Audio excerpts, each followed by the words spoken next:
Shalom amigos, shalom. En nuestra clase previa iniciamos el estudio de la higuera que Yeshua maldijo y se secó de raíz, como está documentado en Meir, capítulo 11, a partir del verso 12, y que ahora con esta aplicación puedo con mucha más facilidad llegar a este texto.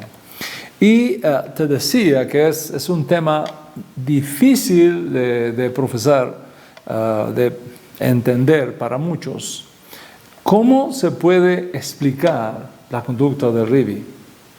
Te mencioné que sobre este incidente, los enemigos modernos de Yeshua han levantado una objeción contra precisamente los reclamos mesiánicos de Yeshua, en el sentido de que Yeshua no puede ser el Mashiach porque demostró ser un hombre cruel con la creación cuando, teniendo hambre, se acercó a una higuera que no tenía higos, porque no era el tiempo de higos, y encolerizándose sobremanera, maldijo la higuera, la cual se secó desde sus raíces.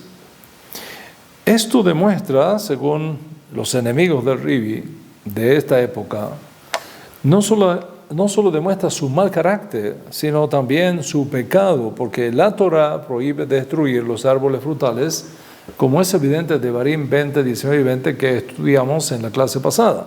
Como está escrito, si antes de conquistar una ciudad tienes que sitiarla por mucho tiempo, no derribes sus árboles a golpe de hacha, pues los vas a necesitar para alimentarte de sus frutos. No los derribes, pues no son hombres que puedan defenderse de ti, solo árboles del campo. Sin embargo, podrás derribar los árboles que no sean frutales y construir con ellos instrumentos de asedio contra la ciudad que tengas sitiada hasta que caiga bajo tu dominio. Bueno, aquí se afirma que ni siquiera en caso de guerra está permitido derribar los árboles frutales. Solamente los árboles que no dan fruto, del cual se pueda comer y saciarse el hombre, podrían ser talados. ¿Cómo explicamos que Yeshua haya pronunciado una maldición contra un árbol bueno, una higuera, por la simple razón que no llevaba fruto, debido a que aún no era tiempo para llevar fruto? ¿No es esto una violación de aquel mandamiento de la Torah que prohíbe destruir o dañar los árboles buenos, es decir, los árboles frutales? ¿Y qué vamos a decir a esto? Bueno, en la clase pasada te expliqué varias cosas que deben formar parte del contexto para el cual dar una respuesta. Así que si no has visto la clase previa, te recomiendo que la veas hoy mismo para que tengas el mejor contexto posible para entender lo que está pasando aquí. Lo más importante tener en cuenta son los dos aspectos que te mencioné en la clase pasada. Primero, cuando los discípulos le preguntan a Yeshua sobre el incidente, su primera respuesta fue: así deben ustedes tener Emunah Hashem, fe en Dios. Y segundo, Yeshua maldijo la higuera 3 días antes de su muerte. Esto es, digamos, aproximadamente el 11 de Aviv de aquel año 30 de la era común. Te expliqué que para comenzar a armar la respuesta al incidente de la higuera, debemos recordar que Yeshua fue un profeta apocalíptico. Y el género literario apocalíptico es clave para comprender las profecías bíblicas y sobre todo a los profetas apocalípticos.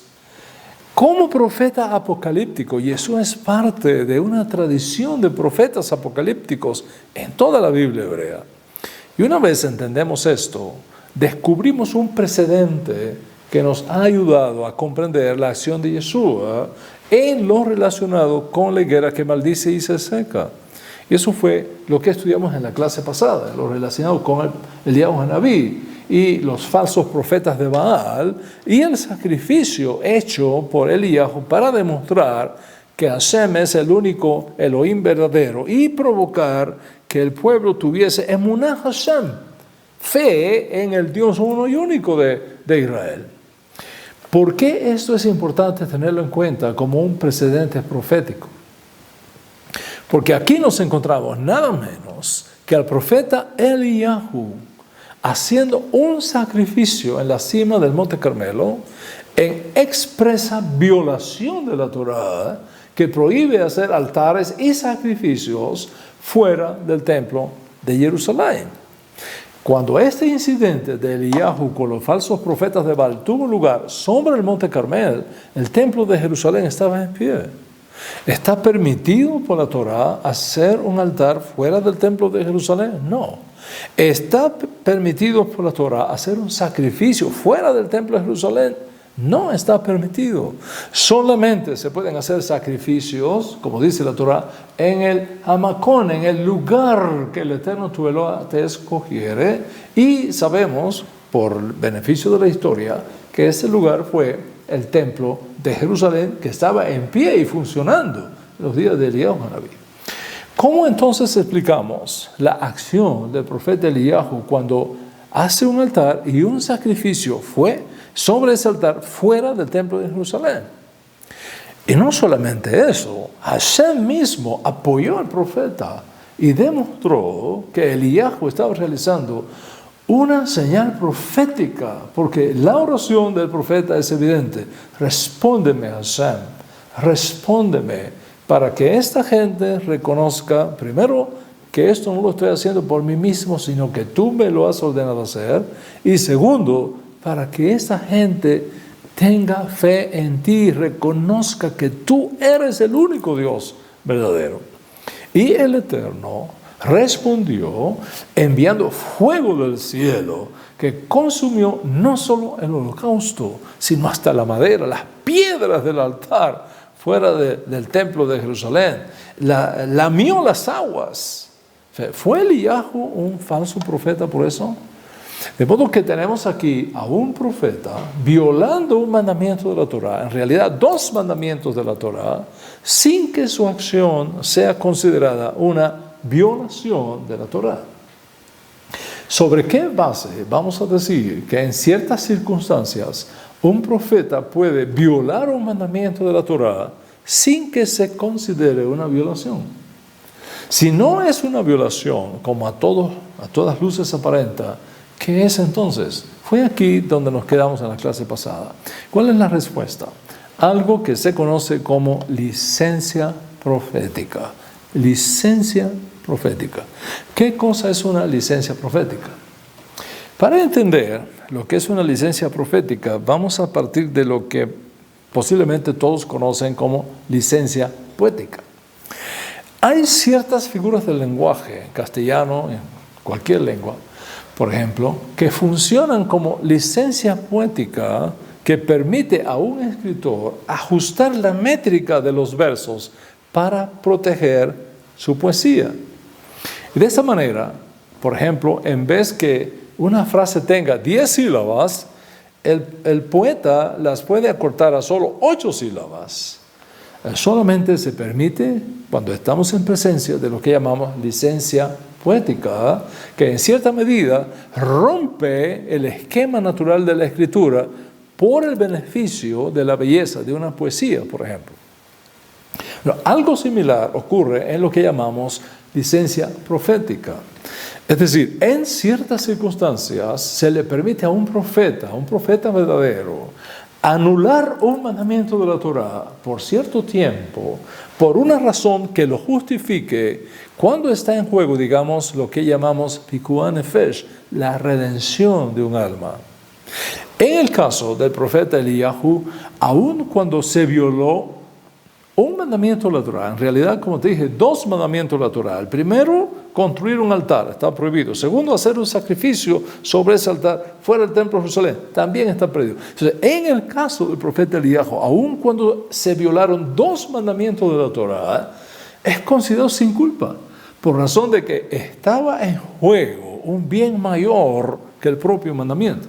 O sea, hay 2 condiciones para que la licencia profética sea apropiada y no abusada. Primero, solamente un profeta o un sabio de la Torá tiene derecho a utilizar este recurso por un tiempo hasta que, pasada la situación emergente, se restaure inmediatamente el mandamiento.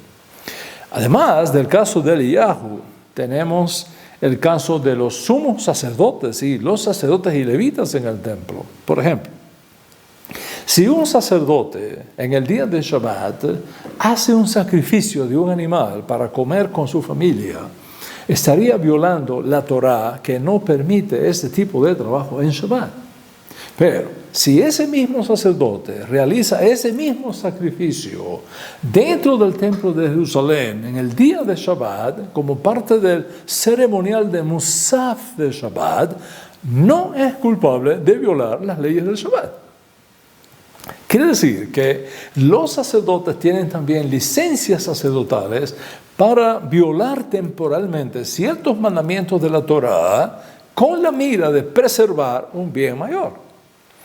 El pan de la presencia, el lejen hapanim, que se hornea en el templo, solo podían comerlo los sacerdotes y sus familias.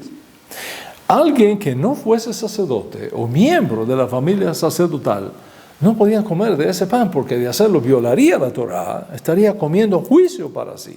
Sin embargo, en ciertas circunstancias, por ejemplo, cuando David y su tropa, que no eran sacerdotes, desfallecen de hambre, el sumo sacerdote de aquel momento les permitió comer del pan de la presencia al que no tenían acceso en condiciones normales. Ese es otro caso de licencia profética. Mis amigos, Jesús fue un profeta apocalíptico y gozó de ese derecho también. Y por ello, cuando maldijo la higuera, lo hizo por un bien superior que justificaba su acción. Pero tenemos en las Escrituras otro precedente, más importante aún, el caso del profeta Elisha, el discípulo del profeta Eliahu. Vamos a considerarlo juntos, como aparece en 2 de Reyes, capítulo 3, a partir del verso 1 hasta el 19. El texto nos dice que en el año 18 de Josafat, rey de Judá, Jorán, hijo de Acab, ascendió al trono en Israel, en Samaria, y reinó 12 años. Es decir, ten en cuenta que cuando tiene lugar esta escritura, Israel está dividido en dos monarquías, la monarquía sureña y la monarquía norteña. Josafat es el rey de la monarquía sureña, y el Jorán, el hijo de Acab, el monarca ahora de la monarquía norteña. Dice la escritura que Jorán estaba en Samaria, Josafat está en Jerusalén. Nos dice también que Jorán hizo lo que ofende a Hashem, aunque no tanto como su padre y su madre, pues mandó que se quitara una piedra sagrada que su padre había erigido en honor a Baal. Imagínate todo lo que está pasando en el norte de Israel. Sin embargo, dice la escritura, Jorán se aferró a los mismos pecados con que Jeroboam, hijo de Nabat, había hecho pecar a los israelitas, porque no se apartó de esos pecados. Bueno, ese es un escenario dentro del Israel del norte, de la monarquía norteña. La escritura, a continuación, nos muestra otro escenario, en este caso con el reino vecino de Moab. Vamos a mirar lo que está escrito allí. Ahora bien, Mesa, el rey de Moab, criaba ovejas y como tributo anual le entregaba al rey de Israel, no al rey de Judea, al rey de Israel, 100,000 ovejas y la lana de 100,000 corderos. Pero al morir Acab, el rey de Moab se rebeló contra el rey de Israel. Entonces el rey Jorán salió de Samaria, movilizó todo el ejército de Israel y le envió este mensaje a Josafat, rey de Judá. El rey de Moab se ha rebelado contra mí. ¿Irías conmigo a pelear contra Moab? Y creo que todos percibimos lo que está pasando aquí. ¿Cuál fue la respuesta del rey judío de Jerusalén? Fue positiva. Claro que sí, le respondió Josafat, estoy a tu disposición, lo mismo que mi ejército y mi caballería. ¿Qué ruta tomaremos? Hombres de acción, ¿qué ruta tomaremos? Decidieron que la mejor ruta para atacar a Mesa, rey de Moab, el que se había rebelado contra Samaria, era la ruta del desierto de Edom. Y fue así que estos reyes de Israel y Judá y Edom se pusieron en marcha. Y dice la escritura que durante 7 días anduvieron por el desierto hasta que el ejército y los animales se quedaron sin agua. Pues esto creó un serio problema para la coalición formada para ir contra Moab. En esas circunstancias, el rey de Israel del norte, Jorán, dice, ¡ay! ¡Oh my God! el Señor ha reunido a 3 reyes para entregarlo en manos de los moabitas. Pero Josafat, que era un hombre un poco más religioso, le preguntó, dime una cosa, Joram, ¿acaso no hay aquí un profeta de Hashem para que consultemos al Señor por medio de él? Y el oficial del rey de Israel le contestó, bueno, aquí cerca está Elisha, hijo de Safat, el que servía a Eliyahu. Pues él puede darnos palabras del Señor, comentó Josafat. Así que el rey de Israel fue a ver a Elisha, acompañado del rey de Josafat y del rey de Edom. Pero Elisha le dice al rey de Israel, ¿qué tengo yo que ver con usted? ¿Qué tengo yo que ver con usted? Váyase a consultar a los profetas de su padre y de su madre. Sí, ahora que estás en problema, viene a consultarme a mí cuando te has pasado toda la vida buscando a Baal y a los profetas de Acera. Ahora que estás en peligro, ¿no? Vaya y consulta a los profetas de su padre. No, respondió el rey de Israel, pues el Señor nos ha reunido a los 3 reyes que estamos aquí para entregarnos en manos de los moabitas. Elisha le responde, le juro que si no fuera por el respeto que le tengo a Josafat, rey de Judá, ni siquiera le daría a usted la cara. Tan cierto como vive el Señor Todopoderoso a quien sirvo. Pero ¿sabes qué? Que me traigan a un músico. Y mientras el músico tañía el arpa, dice la Escritura que la mano del Eterno vino sobre Elisha y dice, preste mucha atención a lo que dice ahora el profeta Elisha. Así dice el Señor, abran zanjas por todo este valle, pues aunque no vean viento ni lluvia, dice el Señor, este valle se va a llenar de agua, de modo que todos ustedes podrán beber agua y sus animales. Esto es poca cosa para el Señor, que además entregará a Moab en manos de ustedes. De hecho, ustedes, presten atención a lo que dice ahora el profeta, ustedes destruirán todas las ciudades fortificadas y las otras ciudades principales. Cortarán los árboles buenos. Oiga esto, cortarán los árboles buenos, cegarán los manantiales y sembrarán de piedras los campos fértiles. Bueno, Israel está en medio de una batalla contra Moab. El espíritu de la profecía de parte de Hashem viene sobre el profeta Elisha y ordena a los soldados hebreos, destruyan todas las ciudades fortificadas de Moab, destruyan sus ciudades principales. Y dice, corten todos los árboles buenos. ¿Para qué van a cortar los árboles buenos? Para hacer armas para poner contra estas ciudades. Corten los árboles buenos. Cieguen los manantiales y siembren de piedra los campos fértiles.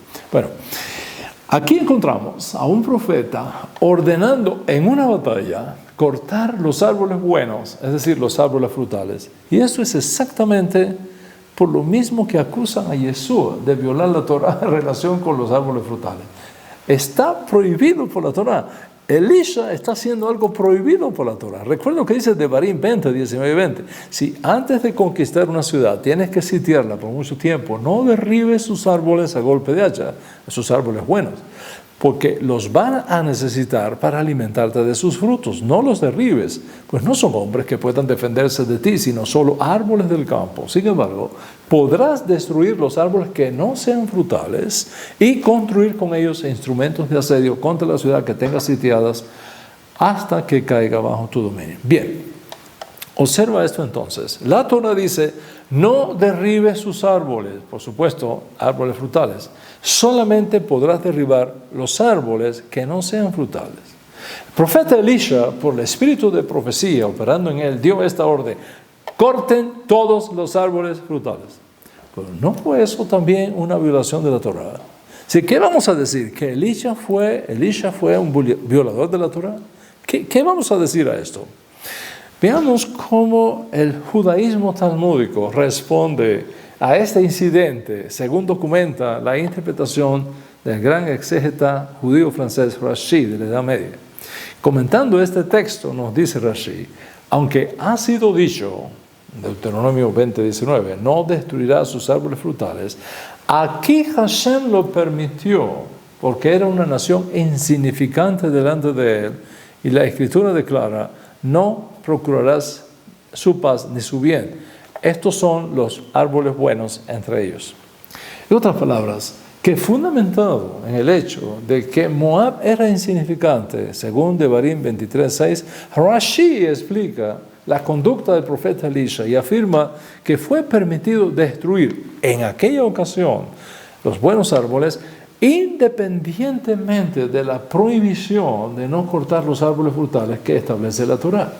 Eso dice Rashi. Maimónides responde también a este incidente después en una de sus obras importantísimas, Yosodei Torah, capítulo 9, verso 5, diciendo, este incidente explica, afirmando que en ciertas circunstancias, mire qué dice Maimónides, en ciertas circunstancias, cuando es necesario dar una lección por el bien del pueblo que se ha apartado de la Torah, un profeta o juez puede prescindir temporalmente de un mandamiento de la Torá con la mira de demostrar al pueblo el camino correcto al servicio divino, excepto la idolatría, el asesinato y la inmoralidad sexual.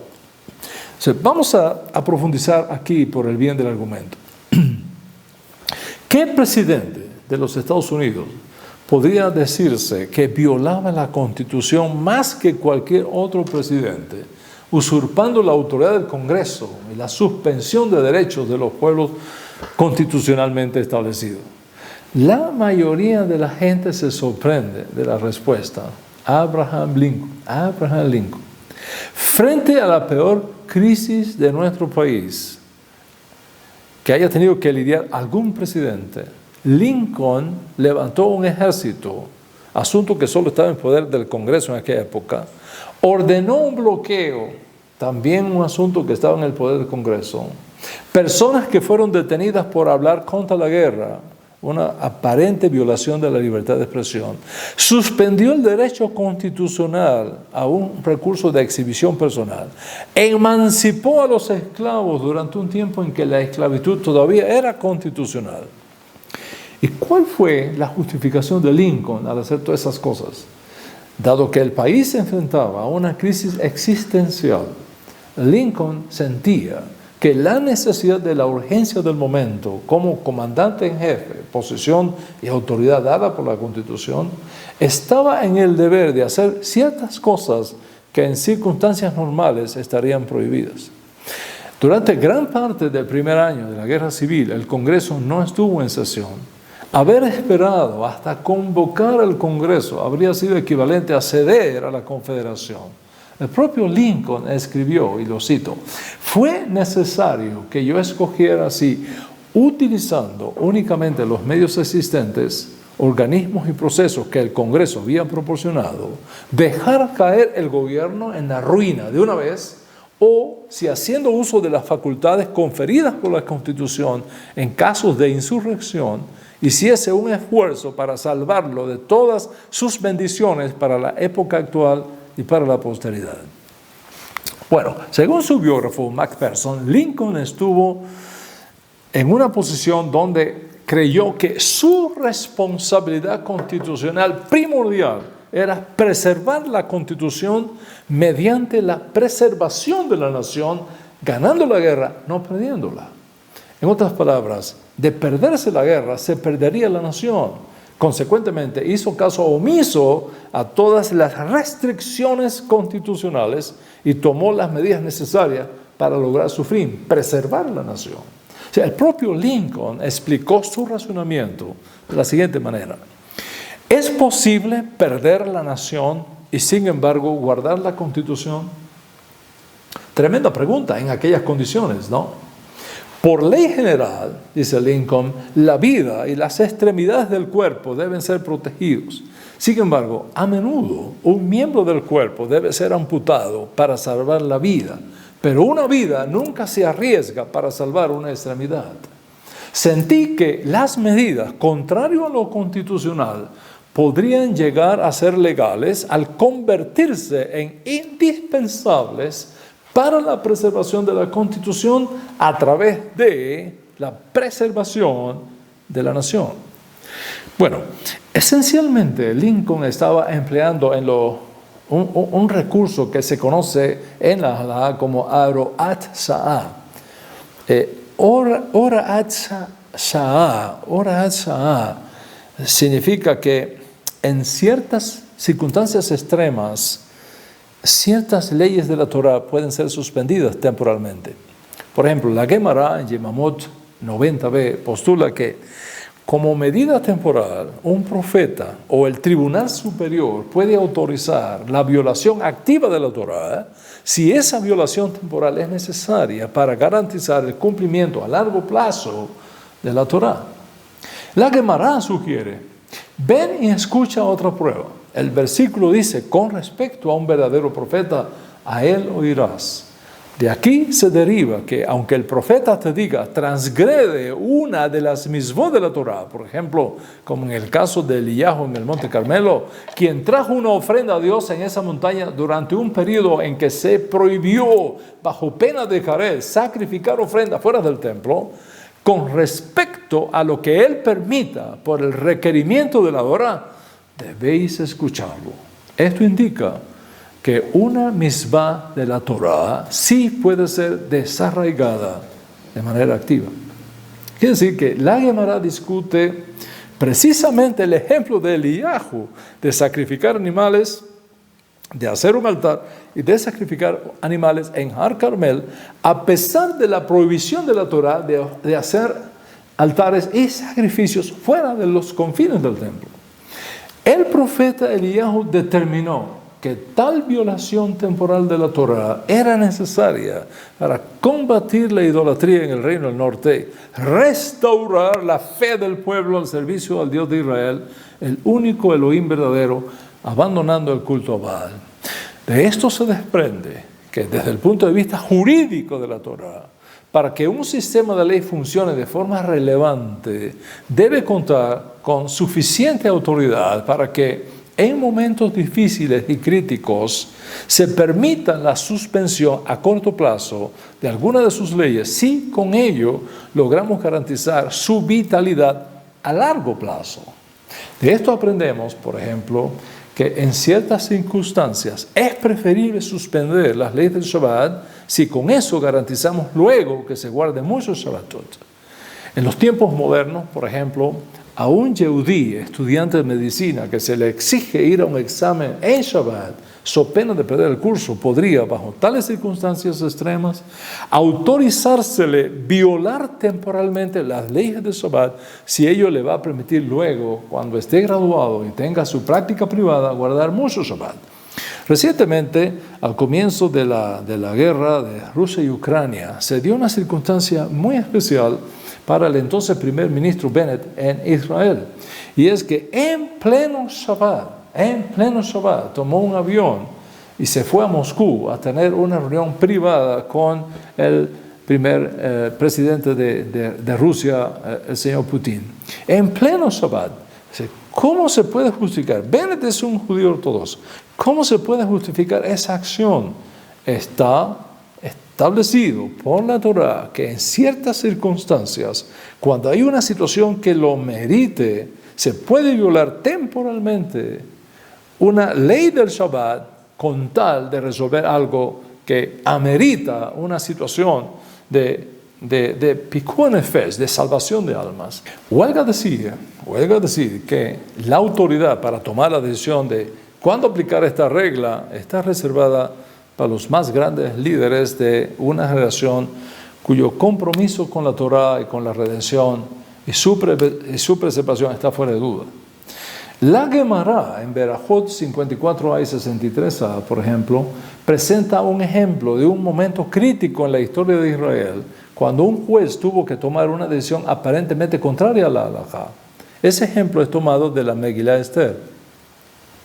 Aunque la halajá enseña que está prohibido saludar a las personas con el nombre propio y sagrado de Dios, como un cerco de protección contra el mandamiento de no tomar mi nombre en vano, Boaz, el juez de aquella generación, sintió necesidad de hacerlo.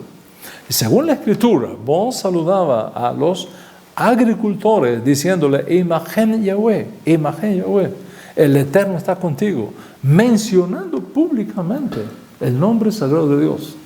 Y les instruyó que le respondieran, Yevarejeja Yahweh, que Hashem te bendiga, mencionando públicamente el nombre sagrado de Dios.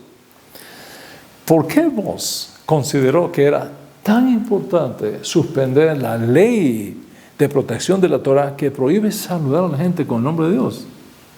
Rav Abraham Orstein, en su obra Haneun Haderush, sugiere una interesante explicación. Él dice, los antecedentes contextuales de Megillat Rut es una serie de crisis. La primera crisis fue de tipo económico. La segunda crisis fue una crisis de liderazgo, como se ve en el email de huir a Moab para escapar de sus responsabilidades. Y por último, la historia tiene lugar durante el periodo de tiempo de los jueces, cuando mucha gente sufrió de una crisis de fe.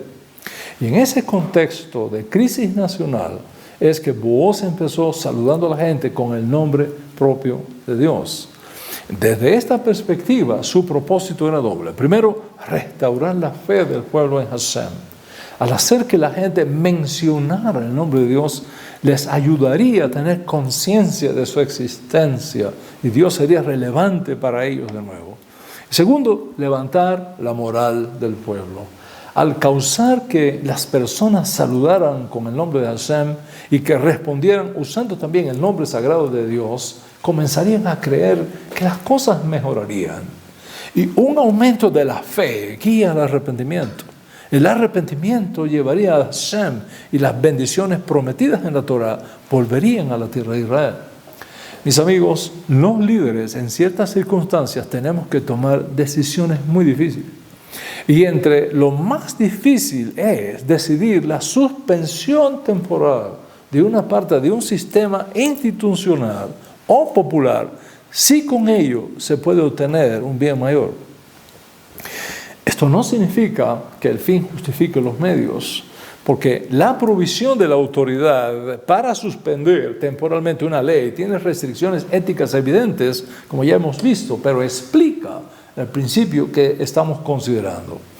Por supuesto, el uso de esta facultad judicial traerá siempre mil críticas sobre el líder. Sin embargo, a veces son precisamente tales decisiones las que garantizan la existencia a largo plazo de una organización, de una institución, de un ministerio, de una visión. Por supuesto, estas decisiones no se pueden tomar a la ligera. Son solo los líderes que se dedican totalmente a la causa, que entienden el medio ambiente, el contexto en que funciona y comprenden sus pueblos para poder tomar estas decisiones. Lo más importante y que debe quedar clarísimo a los líderes es que hay cosas que nunca pueden ser suspendidas, no importa cuál sea la necesidad, porque son esenciales para la supervivencia del sistema. Por ejemplo, podemos cortar un miembro menor del cuerpo para salvar la vida, pero no podemos cortar el corazón o el cerebro porque perderíamos la vida de todos modos. Así pues, el recurso tiene sus limitaciones, pero existe y ha sido usado por nuestros jueces, por nuestros profetas. Tal vez por esta razón fue que, entre las cosas, Lincoln nunca suspendió la elección presidencial de 1864. Al hacerlo así, su vindicación fue evidente, que él no se estaba convirtiendo en un dictador, porque ello destruiría toda la constitución que representaba. Entonces, ¿qué es lo que estamos hablando acá? El argumento básico es que temporal no se mide necesariamente en tiempos del reloj, sino más bien en tiempos de necesidad. Mientras las razones que motivaron la medida todavía están presentes, la medida sigue siendo legal. Por lo tanto, tenemos que seguir aquí la Torah de nuestro pueblo, la Torah oral.